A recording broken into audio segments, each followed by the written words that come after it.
పట్టుమని 5 నిమిషాలు కూడా కొడాలని వాడు మిమ్మల్ని ఫేస్ చేయలేడు. 6 నిమిషంకి అతనే వెళ్ళిపోతాడు. ఒకసారి పెట్టి చూడండి కావాల్సింది మీకు. సో ఆ రోజు గన్నవరం వెళ్ళడానికి కారణం అది.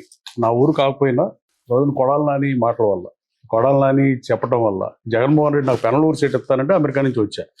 నాకు రాజకీయాల పట్ల ఉన్న ప్యాషన్ని ఆ పార్టీ అధినేత క్యాష్ చేసుకున్నాడు, కొడాలి నాని కూడా క్యాష్ చేసుకుని ఉంటాడని నేను భావిస్తున్నాను. అంటే ఏదో జరిగి ఉంటుంది. 4 గదుల మధ్య జరిగేది బయటకు చారిత్రాత్మక సాక్ష్యాలు ఉంటే తప్ప, సర్క్యులేషనల్ ఎవిడెన్స్ ఉంటే తప్ప మనం చెప్పలేని పరిస్థితి. Something was happen, I don't know. And one more thing, I one the seat అని 270 ఓట్స్ మార్చి చేర్చుకుని తర్వాత గవర్నమెంట్ వచ్చినాక అతను మారతాను అన్నాడని, కొడాలని నేను చేపించాడని ఓ వర్షం ఉంది. నేను అసలు 10:30కే ఓడిపోతున్నానని చెప్పా. ఎందుకు చెప్పానంటే ఎలమంచిలో మాజీ శాసనసభ్యుడు నాకు చీఫ్ ఎలక్షన్ ఏజెంట్. 10:30కి ఓటింగ్ ప్యాటర్న్ చూస్తే ఎమ్మెల్యేగా నాకు తక్కువ వస్తుంది, ఎంపీకి వెళ్ళిపోతుంది.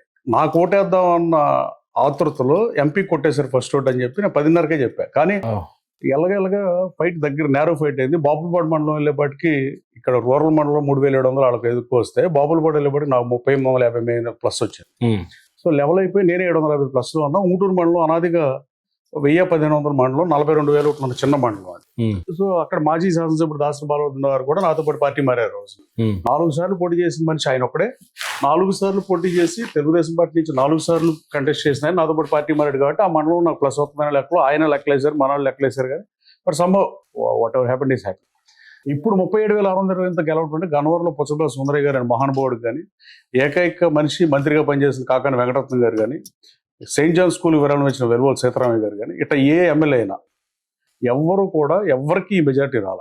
అదే తెలుగుదేశం పార్టీ పుట్టాక అన్ని ఎన్నికల్లో పోటీ చేసిన అభ్యర్థులు ప్లస్ మైనస్ క్యాల్కులేట్ చేస్తే దానికన్నా కూడా ఎక్కువ మెజార్టీ ఇచ్చి గెలిపించింది. గన్నవరం ప్రజలు విఘ్నులు మోస్ట్ ఇండిపెండెంట్ ఆదరించిన నియోజకవర్గం.